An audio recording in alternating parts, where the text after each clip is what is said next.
Hello, my name is Joseph May, and I'm a candidate for Los Angeles Mayor in the 2022 election. This is my rebuttal to Eric Garcetti's State of the City address. Yesterday, I got my second dose of the Pfizer vaccine. I felt sick for much of last night, so apologize for the bags under my eyes. But I'm incredibly excited that I'll soon be able to go to parties, eat inside restaurants, hug my friends and family, and do all of the other activities that make life worth living. In America and in Los Angeles, the end of the pandemic is mere weeks away. Although we have much to celebrate, I was dismayed to hear Eric Garcetti's self-congratulatory tone when discussing the city's pandemic response. The blame does not belong to any one person or organization, but Los Angeles did not handle shutting down or keeping residents safe very well. City officials repeated the phrase, "trust the science," like a mantra, but their actions did not follow the science. For almost all of 2020, playgrounds and other outdoor recreational spaces were closed, despite no evidence showing risk of surface transmission outdoors. Rules around outdoor dining were nonsensical and constantly changing, causing real harm to small businesses and their employees.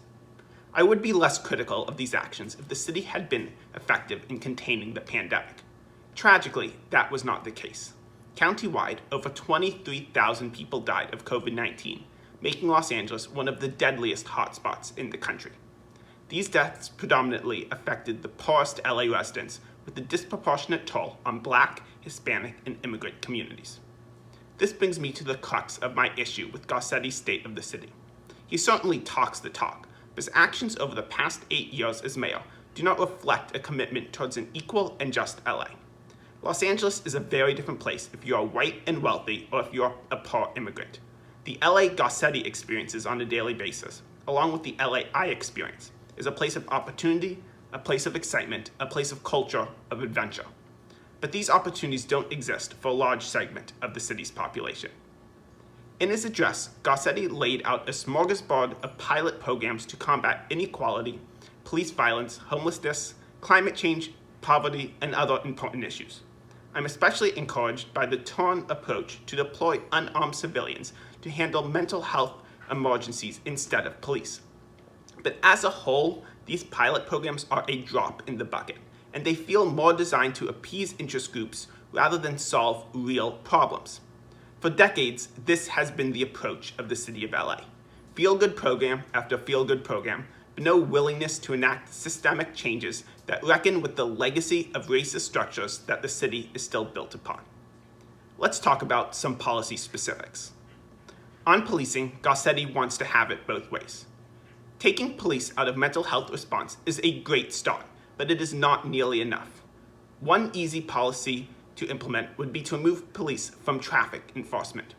As we saw with the Daunte Wright shooting in Minnesota, as every Black person knows, police officers regularly use minor or made-up traffic violations as an excuse to harass Black Americans who've committed no crime, sometimes to disastrous consequences. Garcetti also seems to be deluded in thinking that the city has made progress on housing affordability. In reality, rents have increased at an unacceptable rate his entire term. Providing subsidies to a small portion of those struggling the most is not a sustainable solution.